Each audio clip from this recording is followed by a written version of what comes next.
Hello students, welcome to my YouTube channel. দেখো, আমরা আজকে পড়ব মাতৃভাষা। লিখেছেন কেদারনাথ সিং। তো এখানে মাতৃভাষাটা মিলিয়ে পড়ার সঙ্গে দেওয়া আছে, মানে এক্সট্রা তোমাদের পড়ার জন্য দেওয়া আছে।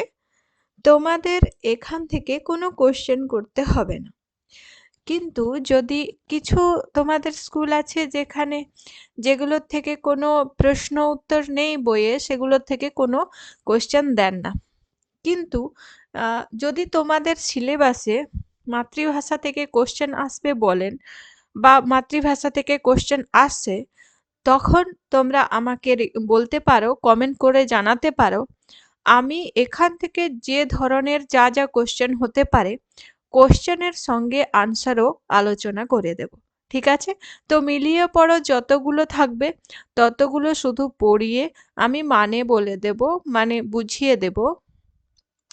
যদি প্রশ্ন উত্তর জানার থাকে তাহলে তোমরা একটা কমেন্ট করে দেবে, আমি সেই অনুযায়ী ভিডিও বানিয়ে প্রশ্ন সঙ্গে উত্তরও বলে দেব। ঠিক আছে? তাহলে শুরু করছি। মাতৃভাষা কেদারনাথ সিং। প্রথমে কেদারনাথ সিং নিয়ে কবি পরিচিতি আছে। কবি কে ছিলেন সেটা নিয়ে লেখা। তার জন্ম 1934 সালে। তিনি হিন্দি ভাষার প্রখ্যাত কবি। 1989 সালে সাহিত্য একাডেমি পুরস্কার পান। আকালের মধ্যে সারস, আকাল মে সারস, উনি হিন্দি ভাষায় লিখতেন। তো এটা হচ্ছে তার, এই গ্রন্থের জন্য তিনি সাহিত্য একাডেমি পুরস্কার পেয়েছিলেন। গোরখপুর বিশ্ববিদ্যালয়ের ছাত্র ছিলেন। পরে জওহরলাল নেহেরু বিদ্যালয়ের অধ্যাপক। জেএনইউ বিশ্ববিদ্যালয়, জওহরলাল নেহেরু বিশ্ববিদ্যালয়, জওহরলাল নেহেরু ইউনিভার্সিটি, জেএনইউ, এটা খুবই নামকরা ইউনিভার্সিটি। তার অধ্যাপক ছিলেন তিনি। সহজ দৈনন্দিন ভাষায় কবিতা লেখেন, যার মূলে থাকে জটিল জীবন সমস্যার প্রতিফলন। সহজভাবে লিখেন, কিন্তু যেখানে জটিল জীবনের সমস্যার প্রতিফলন থাকবে। বিখ্যাত কাব্য সংকলন। ঠিক আছে? তিনি যে সমস্ত তার রচনাগুলো ছিল, ঠিক আছে, তার মধ্যে কি আভি বিলকুল আভি, জমিন পাক রহি হ্যায় ইত্যাদি। তিনি গল্প এবং প্রবন্ধ রচয়িতাও বটে।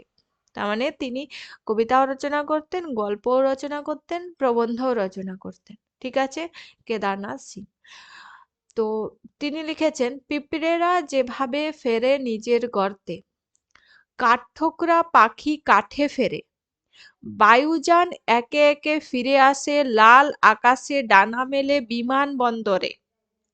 ও আমার ভাষা, আমি তোমারই ভিতরে ফিরি, চুপ করে থাকতে থাকতে যখন আমার জীব অসাড় হয়ে যায়, আমার আত্মা দুঃখ হয়ে ওঠে।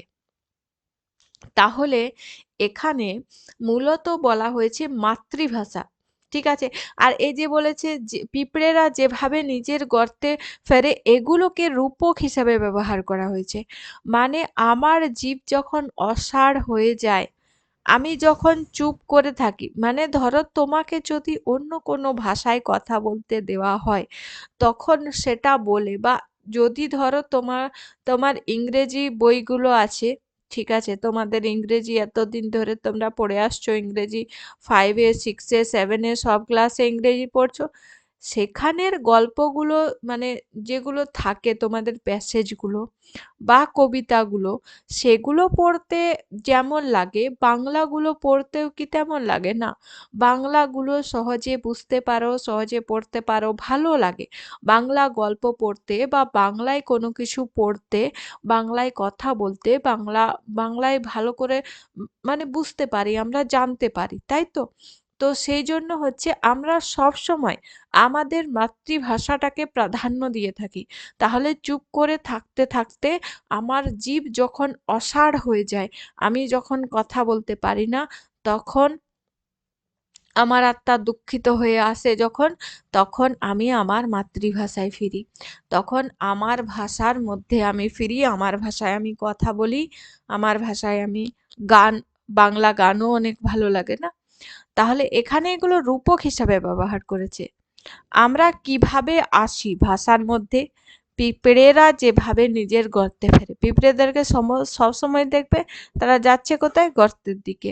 কাঠঠোকরা পাখি কাঠে ফেরে, কাঠঠোকরা পাখি সবসময় গাছে গাছে ঘুরে ফিরে, ঠিক আছে।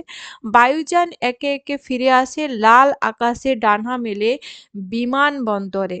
বায়ুযান সবসময় কোথায় যায়, এক বিমানবন্দর থেকে অপর বিমানবন্দরে, সে তো বিমানবন্দরেই যায়, তাই না? তাহলে এগুলো হচ্ছে রূপক হিসাবে ব্যবহার হয়েছে, যে আমরা সবসময় আমাদের মাতৃভাষাকে প্রেফার করি সেটার জন্য। ঠিক আছে, তাহলে বোঝা হয়েছে এই কবিতাটার মূল বিষয়বস্তু। তর্জমা করেছেন মল্লিকা সেনগুপ্ত। ঠিক আছে, তাহলে এটা হলো। এরপরে আমরা কি পড়বো, 21-এর কবিতা পরের ভিডিওতে।